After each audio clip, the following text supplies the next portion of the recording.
बनो ज्ञानी बनो, योगी जीवन है प्यारा। योगी बनो ज्ञानी बनो, योगी जीवन है प्यारा।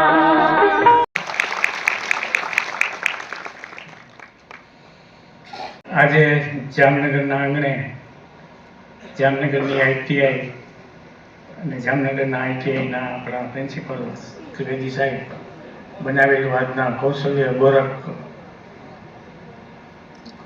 ગોરખ પુરસ્કાર નિમિત્તે જામનગર પધારેલા નિયામક શ્રી કણઝરિયા સાહેબ, ડાયસ ઉપર બેઠેલા સર્વે અનુભવ માણસો, રિટાયર આઈટીઆઈના ઇન્સ્ટ્રક્ટર, ચાલુ ઇન્સ્ટ્રક્ટર, પ્રિન્સિપલ અને જે અહીંથી ભણીને આગળ વધ્યા છે એવા કામ કરતા દરેક આઈટીઆઈના સ્ટુડન્ટ અને આજે ચાલુમાં જે ભણતા હોય બધા આઈટીઆઈના વિદ્યાર્થીઓ. એટલે મારે આઈટીઆઈ વિશે બોલવું એટલે બહુ લાંબુ થઈ જાય, પણ આપણે ટૂંકું જ બોલશું. અને જાજુ સાંભળવું હોય તો મારી ફેક્ટરી આવીને સાંભળી શકે છે. એટલે આઈટીઆઈમાં મૂળ શું છે, મારું શરૂઆત થઈ કેવી રીતે, કારણ કે થોડુંક કહું કે હું એસએસસી સુધી ભણેલો છું ને એમાં એસએસસી ફેલ. આઈટીઆઈ માટે જે વિજ્ઞાન ને ગણિત ને ઇંગ્લિશ જોઈ એમાં બધાયમાં ફેલ. એટલે પછી શું કરવું, ઘર ચલાવવા માટે કંઈ કામ કરવું પડે એવું આવ્યું. એટલે હું ગામડેથી એક ન્યૂ ભારત એન્જિનિયરિંગ કંપની હતી, ટેકનિકલ આમ બહુ ગમતું પહેલેથી, બચપણથી કંઈક ને કંઈક હાથેથી બનાવવું એવી નાની ઉંમરથી ટેવ હતી. એટલે એન્જિનિયરિંગ કંપનીમાં એક ચોકીદારે મને કીધું તારે અહીંયા આવવું તો કામે રાખી દઉં. એટલે ચોકીદારે મને રખાવી દીધો 17 વર્ષની ઉંમરે, અને ગામડેથી રોજ અપડાઉન કરતો. રોજ 14 કિલોમીટર સાયકલ આવવાની, 14 કિલોમીટર જવાની. પણ શોખ હતો એટલે થાક જેવું કંઈ લાગતું નહીં. પછી જામનગર રહેવા આવ્યો, 2-3 વર્ષ કામ કરતા કરતા આઈટીઆઈ હવે આવશે, આઈટીઆઈ આવી નહીં હતી. એટલે 4 વર્ષ કામ કર્યું તો કંપનીની અંદર લગભગ પ્રેક્ટિકલ મને બધી ખબર પડવા માંડી. પણ એન્જિનિયરિંગમાં થિયરી મેન હોય છે, કામ તો બધાને આવડે, પણ કામ કેવી રીતે કરવું, આગળ કેમ વધારવું, ઝડપ કેમ કરવી, કેવી રીતે મશીન ચલાવવા, એવી બધી થિયરી કોઈ તેથી શીખવાડતું હોય ને એ ટાઈમે એવો હતો. એટલે મેં મારા નાના ભાઈને આઈટીઆઈમાં દાખલ કર્યો હતો. તો એક દિવસ મેં એની ફાઇલ જોઈ, આઈટીઆઈમાં જે ભણાવે છે. તો મને લાગ્યું આમાં તો ઘણું બધું છે. મારા વિડીયોમાં મેં અમારે હતું એમાં જોયું હશે આવે. એટલે મેં કીધું હવે મારે આઈટીઆઈમાં શું કરવું જોઈએ. એમાં ગવર્મેન્ટે પહેલી જ બેન્ચ આઈટીઆઈ નાઇટ ક્લાસ ચાલુ કરી, અને હું પહેલી બેન્ચમાં નાઇટ ક્લાસમાં આઈટીઆઈમાં જોઈન થયો. અને ખાલી થિયરીના જ ક્લાસ ચલાવતા. એટલે મારે જે જરૂરિયાત હતી એ મને 100% મળી ગઈ. અને ત્યાંથી બધું ચાલુ થયું. તો નોકરીના 15 વર્ષમાં હું કંપનીનો ફોરમેન બની ગયો.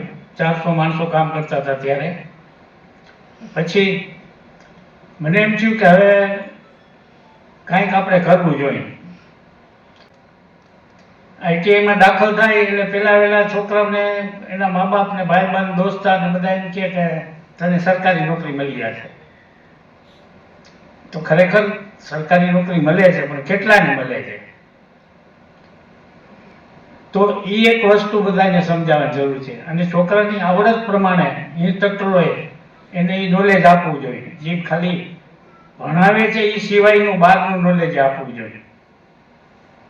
કે તમે આઈટીઆઈ કર્યા પછી શું કરી શકો, તમારી શું કેપેસિટી છે, એને ખબર હોય 2 વર્ષ ભણ્યો હોય તો. એટલે મને એમ થયું કે મેં આઈટીઆઈ કરી લીધી, ફેક્ટરીનો અનુભવ લીધો. એટલે મેં પાર્ટ ટાઈમમાં એક નાની ફેક્ટરી ચાલુ કરી.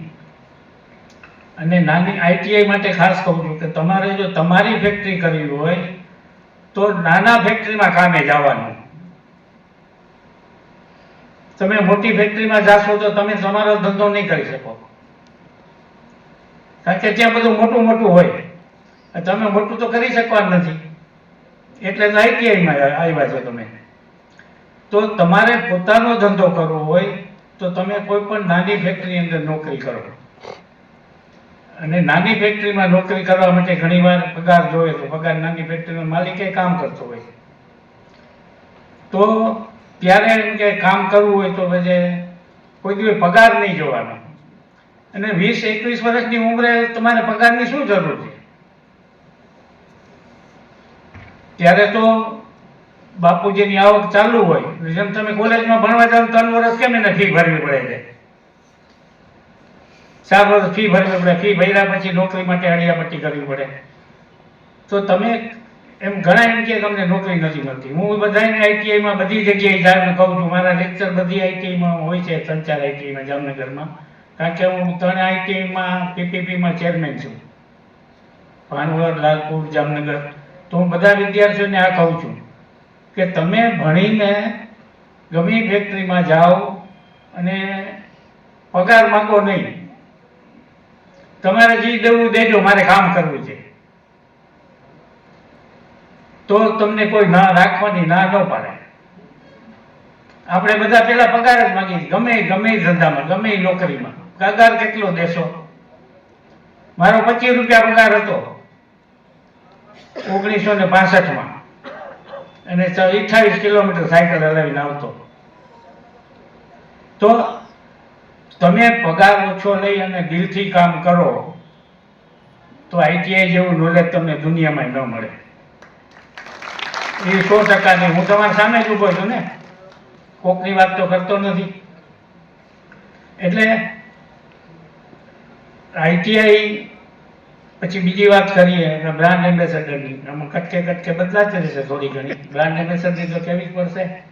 મોદી સાહેબે કોટ પહેરાવ્યો છે તો એટલે એમાં એવું સર્વે થયો, મોદી સાહેબ આવ્યા, મોદી સાહેબ આઈટીઆઈ માટે બધું કરવા તૈયાર છે.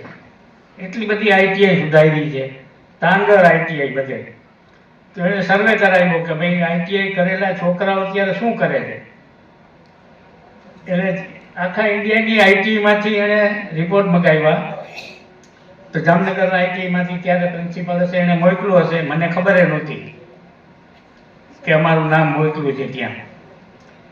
દિલ્હીથી લેટર આવ્યો કે તમારી ડિટેલ મોકલો, તમે શું કરો છો, કેટલા માણસો છે, શું બનાવો છો, કેવી રીતે બનાવો છો, શું કરો છો, બધી માહિતી માંગી. અમે મોકલી દીધી. અને પછી એક દિવસ ફોન આવ્યો કે તમે આ તારીખે હાજર થઈ જાઓ અને મોદી સાહેબના તમારે અહીંયા વિજ્ઞાન ભવનમાં તમારું સન્માન કરવાનું છે. ત્યાં સુધી ખબર નહોતી. એટલે આ આઈટીઆઈ આખા ઇન્ડિયામાંથી સર્વે થયો ને એમાં મારો ફર્સ્ટ નંબર હતો આખા ઇન્ડિયામાં. એટલે એ મારા કામનો, એમ મારો નહીં, મારા કામનો. એટલે આ રીતે આ બ્રાન્ડ એમ્બેસેડરનો ચાન્સ મળ્યો. બીજી વાત કરું તો આઈટીઆઈના છોકરાઓને ઘણી બધી એને ભણવામાં આવ્યું હોય છે, પણ એને પ્રેક્ટિકલમાં થોડુંક લઈ આવો તો એ ખૂબ આગળ વધે. અમારો કદાચ એક વિધાયક હશે અહીંયા માણસ, રવિ છે, રવિ અહીંયા આવ જરા 5-2 મિનિટ. આ આઈટીઆઈ ડ્રાફ્ટમેનનું કર્યું છે. અત્યારે અમારી 400 માણસની કંપનીમાં આ ચીફ છે, આ ચીફ છે, અને આઈટીઆઈ કર્યું છે, આગળ જ ભણ્યો. અને જે આ ચંદ્રયાન કે અમે જેટલા અમારા મેઇન મશીન બધા ડિફેન્સમાં ગયા છે, સીએનસી મશીન જે અમે 10 લાખથી 4 કરોડ સુધીના મશીન, 5 કરોડ સુધીના બનાવ્યા છે, એનું ટોટલ હેડ આ છે. આ બધી ડિઝાઇન કરે છે. એને કહ્યું છે ડ્રાફ્ટમેન, પણ અત્યારે બધી ડિઝાઇન આ કરે છે. એટલે આઈટીઆઈના છોકરાઓ બધું કરી શકે. તમારામાં ધીરજ હોવી જોઈએ, ધીરજ હોવી જોઈએ. અને બીજી તમારે કંપની પ્રત્યે તમારી ફૂલ વફાદારી હોવી જોઈએ. ઘડિયાળમાં જોવાના ન હોવા જોઈએ. એટલે આ એક વસ્તુ બધા વિદ્યાર્થી માટે કહું છું, અને ટીચર અને ઇન્સ્ટ્રક્ટરને એટલે કહું છું કે એ વિદ્યાર્થીઓને કહી શકે કે તમારે બનવું હોય તો શું કરવું જોઈએ એમ. એટલે આ રીતે આઈટીઆઈ બહુ મહત્વની વસ્તુ છે. મોટી કંપનીની વાત કરીએ, એમાં બીજી વાત એ કરી દઉં સાહેબ આમાં કે માની લો હું જે કંપનીમાં કામ કરતો, નોકરી કરતો, એ જમાનામાં ગુજરાતની એન્જિનિયરિંગની નંબર 1 ફેક્ટરી હતી ત્યારે. ન્યૂ ભારત એન્જિનિયરિંગ, બહુ જૂના માણસોને કદાચ ખબર હશે. તો એમાં કામ કરતા કરતા શું મેઇન મોટું કામ જોવા મળે. આપણી ફેક્ટરી તો આપણે કરી ન શકીએ, પૈસા તો હોય નહીં કાંઈ, કામ કરતા કરતા આપણે તો શું હોય. તો મેં વિચાર્યું આ બધું કામ આવે એવું છે છોકરાઓ માટે અને મોટા હોય એને સમજાવવા માટે, કે મેં એવું વિચાર્યું કે જામનગરમાં આ સિવાય બીજું શું કામ છે. એટલે મને થયું કે જામનગરમાં વધારે વધારે કામ બ્રાસપાટનું છે. એટલે બ્રાસપાટમાં સાંજે 2 કલાકની નોકરી હોય છે. મારો ટાઈમ ફેક્ટરીનો 5 વાગ્યાનો હતો, તોય હું 6 વાગે બહાર નીકળતો. 6 થી 8 મેં બ્રાસપાટની કંપનીમાં કામ કર્યું. એટલે જામનગરની શું જરૂરિયાત છે એ ખબર પડી. પછી મારે કારખાનું કરવું હોય તો શું કરવું? તો મેં એક નાની કંપની હતી, નાનું કારખાનું, જેમાં 3 જ માણસો કામ કરતા હતા. એ મેં રાતે 8 થી 12 સુધીની નોકરી કરી. સાંભળજો, ન્યૂ ભારતની નોકરી 6 વાગ્યા સુધીની, 6 થી 8 બ્રાસપાટની ફેક્ટરી, ને 8 થી 12 બીજી એક ફેક્ટરી, નાનું કારખાનું, એન્જિનિયરિંગ વર્ષો. એટલે ત્યાં બધું હાથેથી કામ કરવાનું. તમને એવું લાગશે કે જ્યારે હું ન્યૂ ભારતમાં મારે 13-14 વર્ષ થઈ ગયા હતા ત્યારે મારો પગાર 300 રૂપિયા હતો. બ્રાસપાટમાં 2 કલાક જતો એમાં 150 રૂપિયા પગાર હતો. અને જ્યાં 4 કલાક જતો રોજ, ત્યાં હું 7 વર્ષ મેં મફત કામ કર્યું છે. 7 વર્ષ. અને એ 7 વર્ષ ફેક્ટરી કેમ ચલાવી એનો આખો એક્સપિરિયન્સ લીધો. અને પછી મેં મારી ફેક્ટરી ચાલુ કરી. અને બીજી વસ્તુ, જેને ફેક્ટરી કરવી હોય, ધંધો કરવો હોય, બધાને લાગુ પડે. હું સાહેબને વાત કરતો હતો કે અમે 363 દિવસ કારખાનું ચાલુ રાખતા. 363 દિવસ. એટલે 2 જ રજા આખા વર્ષમાં, કોઈ રજા નહીં. મારા લગ્નમાં 2 દિવસની રજા લીધી, કોઈ રજા જ નહીં એમ. એટલે તમે એટલો વિચાર કરો કે તમે 50 દિવસ વર્ષમાં વધારે કામ કરો છો. તમે વર્ષમાં 50 દિવસ વધારે કામ કરો તો એ તમારી ઇન્કમ વધી કે નહીં? એ ઇન્કમ તમે રીઇન્વેસ્ટમેન્ટ કરો. આ બધું કોમર્શિયલ આવી ગયો, ટેકનિકલ નથી. હા, ખાલી ટેકનિકલથી કાંઈ ન થાય. ટેકનિકલથી કામ આવડે, હલાવી ન શકાય. એટલે એનું ઇન્વેસ્ટમેન્ટ કરતા જે કમાઈ, ઘરે અમે પગાર હતો ને એટલો જ લઈ જતા. જે પગાર મળતો હતો એ જ પગાર ઘરે લઈ જતા હતા. કારખાનું હતું તોય. હું કારખાનું જ બોલું, ફેક્ટરી હજી નથી બોલતો. એટલે અમે દર વર્ષે એક નવી જગ્યા નક્કી કરતા. અમે દિવાળીની પૂજા બીજી વાર એ જગ્યાએ નથી કરી. આટલા વર્ષ થઈ ગયા, 50 વર્ષ, 49 વર્ષ પૂરા થયા. હમણાં 50મું વર્ષ બેઠું.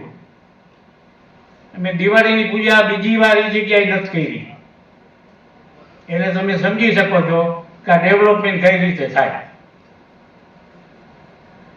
અને આજે 400 માણસો કામ કરે છે. 5 લાખ ફૂટમાં ફેક્ટરી છે.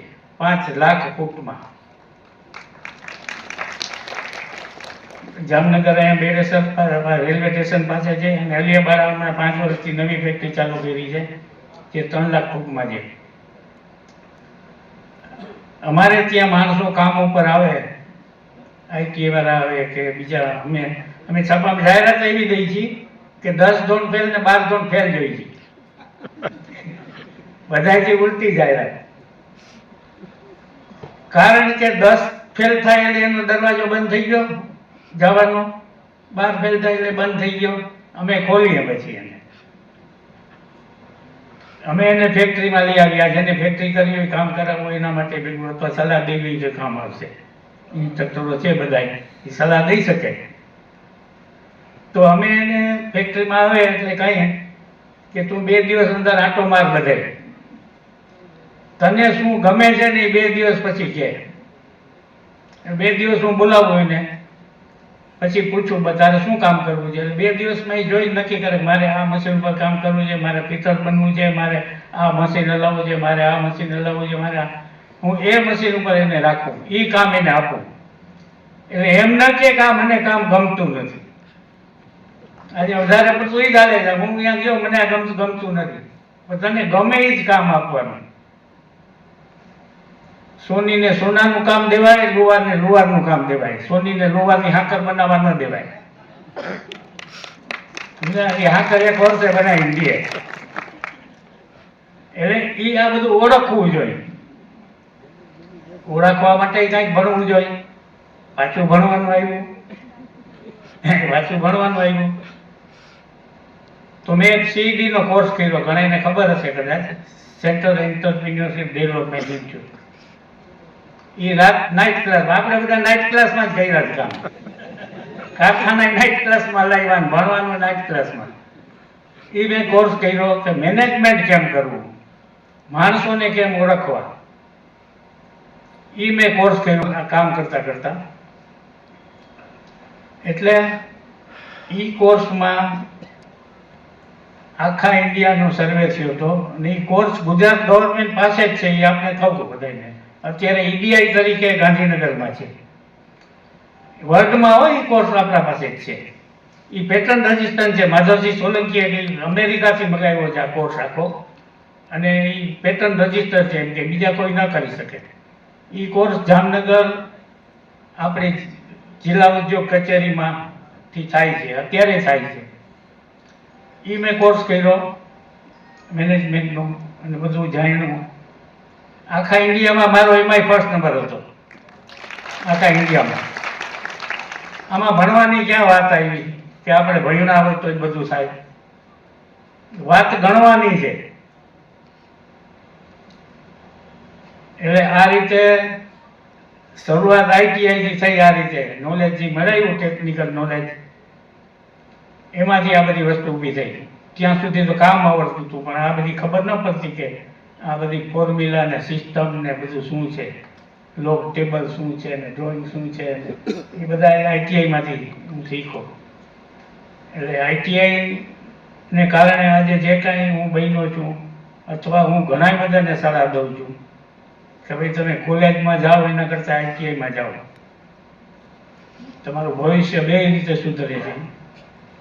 એટલે ITIમાં સાહેબે આજે આ બધું ગોઠવું, થોડું ઘણું કહેવાનું અમને લાભ મળ્યો. હવે મારી પ્રોડક્ટની વાત કરું થોડુંક, તો એમ કે અમે ઇન્ડિયાના દરેક ડિફેન્સમાં અમારા મશીનરી જાય છે, અને એ મશીનરી આજ દી સુધી ઇમ્પોર્ટ થતી. અમે એક્સપોર્ટ બહુ નથી કર્યું, પણ ઇમ્પોર્ટને રોક્યું છે. ચંદ્રયાનની વાત નીકળી તો ચંદ્રયાનમાંથી અમે મશીન આપ્યું હતું, ચંદ્રયાન વિશે DRDL હૈદરાબાદમાં. એ મશીન 90 ટન વજનનું હતું. એટલે અમે જો મોદી સાહેબની જેમ છે ને 90,000 કિલો બોલીએ છીએ. મોદી સાહેબ કરોડમાં ન બોલે, 100 લાખ રૂપિયા આપીશ. એટલે હું યાદ બોલું છું કે 90,000 કિલોનું મશીન અમે આપ્યું.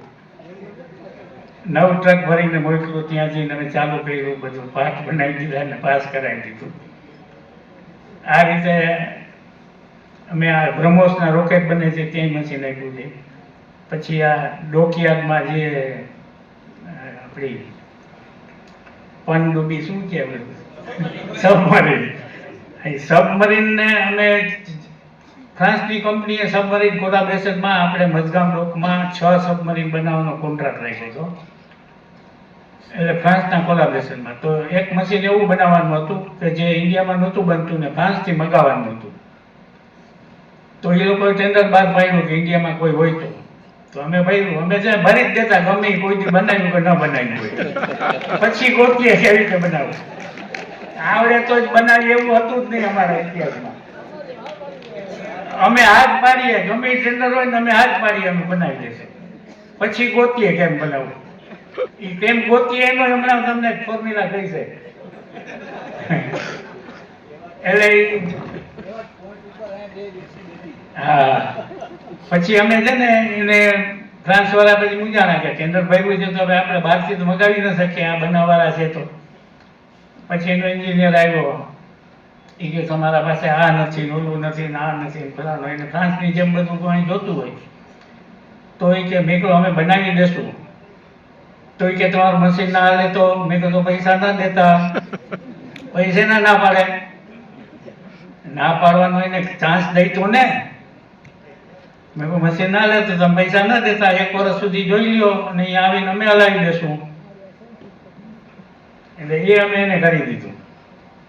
હવે તો ઘણા કામ કર્યા છે બધાને, અત્યારે કંઈ કહેવાની જરૂર નથી. રિલાયન્સમાં ને ફોરેન વાળાના હાથ ઊંચા થઈ ગયા હોય ને અમે કરી દીધા છે કામ. ઘણા કામ કર્યા છે. એટલે મેં એવું શું કીધું કે ભાઈ આપણે ના આવડતું હોય તો એ કરી શકીએ. એટલે તમારા બધા માટે એક નવી ફોર્મ્યુલા આપું. હું હમણાં છેલ્લા 5-7 વર્ષ પહેલા એ પાછો ભણવા ગયો હતો. એને ગુરુકુળ મેનેજમેન્ટનો કોર્સ હતો. એમાં એવું હતું કે વર્ષમાં 12 દિવસ જ જવાનું અને ફી હતી 2.5 લાખ રૂપિયા. તો મેં કીધું હવે આપણે છે ને ટોપ ઉપર જવાનું તો કાંઈક હવે આવું ભણવું પડશે. એટલે એ ભણવા ગયો તો એમાં એક ઘણી બધી વાત હતી. એમાંથી એક મેઇન વાત છે ને એ તમને કહું કે તમારે કોઈને કાંઈ પણ કરવું હોય, આ મારા સાહેબે શીખાયું છે અને હું કહું છું એમ કે તમને 60%ની ખબર હોવી જોઈએ.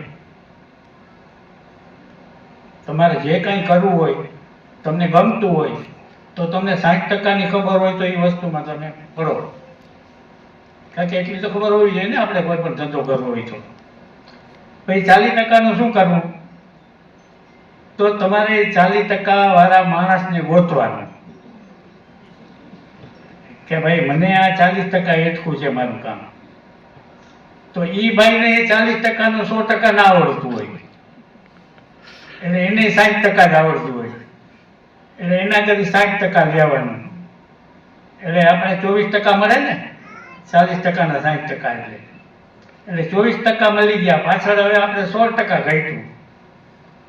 તો એ પાછું ઓલું આપણે રાજકોટથી લઈ આવ્યો હોય તો આપણે અમદાવાદ જવાનું કે ભાઈ મારું આ કામ એટલું છે, મને આ જોઈ છે. તો એ 16% વાળાને ભાઈ પૂરું ના આવડતું હોય, આપણે જે 16% જોઈ છે, પણ એના 60% આવડતું હોય, એનું 60%. એટલે 16 વાળાને પાછું આપણે 60% લઈ આવીએ એટલે 9% આવી જાય બીજું. પછી આપણે 7% ઘટે તો મુંબઈ જવાનું, એ 7% વાળાને ગોતવાના. એટલે આ રીતે તમારું 100% કામ પૂરું થાય. બાકી તમે એમ માનતા હો, કોઈ પણ એમ માનતા હોય કે મને બધું 100% આવડે છે, તો એ દુનિયામાં કોઈ માણસ છે જ નહીં. દુનિયામાં કોઈ માણસ જ એવો નથી કે મને 100% આવડે છે. ને કાં તમે એમ વિચારતો મને 100% આવડશે ને પછી હું આ કામ કરીશ, તો એ તમને 100% આવડવાનું નથી, તમે કામ કરી શકવા નથી. તમારે બીજાની મદદ લેવાની ટેવ રાખવાની. કોને આવડે છે એના આગળથી લઈ આવવાની. મોદી સાહેબે 100-200 માણસો રાખ્યા જેવા. હાજે કહી દે મારે આ જોઈ છે, ઓલા બધા હવાર થયા. બધું મોદી સાહેબને આવડે છે, પછી એને માણસ ગોતતા આવડે છે. એ ગોતી લે ને ગમે ત્યાંથી. એટલે જીવનમાં આગળ વધવા માટે દરેક બાબતમાં, મેં તો વધારે બિઝનેસની જ વાત કરી છે, પણ દરેક બાબતમાં આ વસ્તુ લાગુ પડે છે. એટલે આ રીતે વિદ્યાર્થીઓને તમે બધું શીખાડજો. એટલે પાયો મજબૂત છે આઈટીઆઈનો 100%, એમાં સવાલ જ નથી. એને પૂરું માર્ગદર્શન મળે. અત્યારે હું જોઉં છું બધી જગ્યાએ અમુક ટ્રેનમાં ખાલી રહી છે સાહેબ, બધાને કપડાં ધોરા પહેરવા છે. એ મોટામાં મોટી ભૂલ છે. એન્જિનિયરિંગ વાળા કોઈ ભૂખે નથી મરવાના, એટલે એમાં આઈટીઆઈ પહેલો નંબર આવે છે. એનું કામ કોઈથી પૂરું થવાનું નથી. એટલે આ વ્હાઇટ કોલર જોબ છે એ લાંબો સમયના નથી. એટલે એ ટ્રેક ખાલી રહ્યા છે તે ભરાવજો બધા ભેગા થઈને. એને ભરાવજો એટલે કે તમે આવી કંઈક વાર્તા કરશો તો ભરાશે. તમે એને કાંઈક કહો કે તમે આ બની શકશો. મેં જોયું છે કે 80% છોકરાઓ ગામડાના હોય છે. તમે બધા કયો જોઈએ, સાચી વાત છે ખોટી? આઈટીઆઈમાં 80% ગામડાવાળા હોય છે ને, શહેરવાળા કેમ નથી આવતા? ગામડાવાળા એટલે આવે છે કે એને ઢેફામાં કામ નથી કરવું, સમજાણો? અને ગામડાવાળા મા બાપને એમ કે મારો છોકરો આઈટીઆઈ કોલેજમાં ભણે છે, આઈટીઆઈ બોલતા જ નથી, કોલેજ જ બોલે છે. પણ એને પૂરું શિક્ષણ મળી જાય ને એને સાચી ગાઈડલાઈન મળી જાય એ જરૂરી છે. એ જવાબદારી તમારે બધાની છે. અમે કેમ કહી છીએ તું તને ગમે એ કામ અમે આપીએ. તમારી અહીંયા 20 ટ્રેડમાં 20 જણા હોય તો 5 જણા એવા તૈયાર કરો કે જે પોતાની બિઝનેસ કરે, 5-25 જણા નોકરી આપે. મેં એક વખત લાલપુર કે ભાનવર આઈટીઆઈમાં 2 જગ્યાએ હિસાબ કરાવ્યો હતો. સાહેબ સાંભળજો, મેં કીધું એના પાસે કરાવ્યો હતો. મેં કીધું તમે લખતા જાય. મેં કીધું આ જમીનની કિંમત કેટલી છે, આ બિલ્ડિંગની કિંમત કેટલી છે, આ પગાર કેટલા છે, આ ઇન્સ્ટ્રુમેન્ટ કેટલા છે, અને ટોટલ વેલ્યુ કાઢો. વેલ્યુ કાઢીને અંદાજિત માની લો 100 કરોડ થાય છે અંદાજિત, હું ખાલી કહું છું. અને તમે 100 છોકરાઓ ભણાવજો, 100 કરોડનું વ્યાજ કેટલું થાય? 10 કરોડ થાય ને સાહેબ? 100 છોકરા વચ્ચે 10 કરોડનો સરકાર ખર્ચો કરે છે. તમે તમારી એકની વાય સરકાર કેટલો ખર્ચો કરે છે? તમે સરકારને શું દીધું છે આજ સુધી અને શું દેવાના છો કે તમારી પાસે સરકાર એટલો બધો ખર્ચો કરે છે? પણ આઈટીઆઈ માંથી આપણી સરકાર, આપણો દેશ કાંઈક એવું બનાવવા માંગે છે, વર્લ્ડમાં કાંઈક એવું બનાવવા માંગે છે કે જે હિન્દુસ્તાન એટલું બધું આગળ આવે. આ ભણાવવાનું છે. ફોર્મ્યુલા ભણાવવાથી કાંઈ નથી થવાનું. એને આવી ખબર હોવી જોઈએ. મેં એ બધાને કીધું હતું તમારા ઘરે છે ને બોર્ડ મારી નાખો કે તમારી વાંહે સરકાર એટલા ખર્ચા કરે છે. શું કામ ખર્ચા કરે તમારી પાસે? એટલે ખરેખર આઈટીઆઈ બહુ જરૂરી છે, પણ એને પ્રોપર રીતે એનું બધું થવું જોઈએ. સક્સેસ થવા માટે શું કરવું જોઈએ? સક્સેસ થવા માટે તમને ન આવડતી એવી વસ્તુ કરો. એ જ નથી કરતા કોઈ. ન આવડે મૂકી દે છે. અરે એમાં જ છે પૈસા ને રૂપિયા, જે તમને નથી આવડતું. અઘરું છે ને એટલે નથી જાતા. મને આ નથી આવડતું, હકીકતમાં જાતા નથી. અહીંયા છે જે છે બધું. અમે જેટલા મશીન બનાવી છીએ ને એ વિદેશથી આવતા મશીન જ બધા બનાવી છે આજે. નો કોમ્પિટિશન ઇન્ડિયામાં ક્યાંય નહીં, ક્યાંય નહીં. એ અમે ગોઈતું છે ને કે અમે ભણ્યા નથી ક્યાંય. રાતને દી આમાં કર્યું છે બધું. રાતે 5 વાગે નીંદર ઉડી જાય તો મોબાઈલમાં લખવા બેસી જાવ આજે મારે શું કરવાનું છે, નવું શું વિચાર આવ્યો છે. તો આ ઉંમરે તો ભૂલી જવાય. 78 વર્ષ થયા છે, ભૂલી જવાય. તો રાતે યાદ આવે ને લખી દઉં, પછી સવારે કહું આ રવિને બધાને કે મને આ યાદ આવ્યું છે, આનું કંઈ કરો. હું કાંઈ ન કરું, આપણે કરાવવાનું જોઈએ. પછી એ લોકોને છૂટ આપો. તમારે થાય એવી છે તમે ખર્ચો, ગમે એ ખર્ચો થાય એવી છૂટ આપવી જોઈએ. આપણે અહીંયા કામ કરતા હોય માણસોને બધું પાવર દેવાય. તો પાવર દે નહીં ને પછી માણસો રાખે તો પછી કંપનીમાં કે દુકાનમાં 5 માણસો જ હોય, એમાં માણસ ન વધે. ચેક બધું પોતે જ કરતો હોય. દુકાને ઈ ખોલે, કારખાનું ઈ ખોલે, સાંજે બંધે ઈ કરે, સાંજે બંધ કરીને ગરમી જાય. એમાં ઢેટ ગરોળીમાંથી મગર ન થાય. મગર જેવી દેખાય છે ઢેટ ગરોળી, દેખાય છે ને? વગર થાય ગમે એટલું ખવડાવો તો. હું ITI ના દરેક જગ્યાએ જાઉં છું. હું કોઈ દી મારા પેટ્રોલના ડીઝલના કે મારો ટાઈમનો કોઈ દી હિસાબ નથી રાખતો. મને બોલાવે એટલે જાઉં. એટલે છોકરાઓ તમારે કોઈને શીખવું તો આવજો મારા ઘરો. હું આમ ફ્રી જોઉં છું. હા, ગમે ત્યારે આવજો કે તમારે શું કરવું છે, તમારા શું નોલેજ છે, તમારી આવડત શું છે ને. CET માં જાઓ ને તો ખબર પડી જાય. એમાં તમારી આવડત અંદરથી બધી કાઢે છે અને એમાં કહી જ દે કે તું ધંધો કરતો જ નહીં, તારામાં કોઈ આવડત નથી. એટલે ITI ના લેક્ચર આ બધું ઘણું બધું કહેવાઈ ગયું છે. કોઈને ખરાબ લાગ્યું હોય તો માફ કરશો. ત્રિવેદી સાહેબે આ સરસ મજાનો નવો કાર્યક્રમ ગોઠવો, બધા જૂનાને બોલાવ્યા.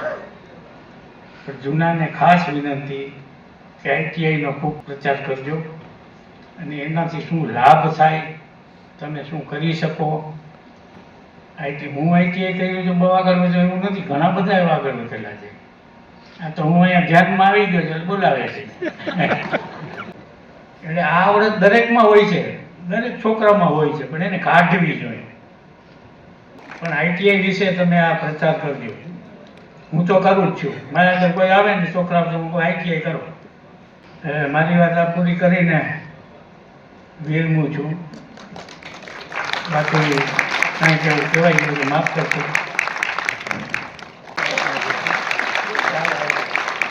ધન્યવાદ સાહેબ. योगी बनो ज्ञानी बनो, योगी जीवन है प्यारा।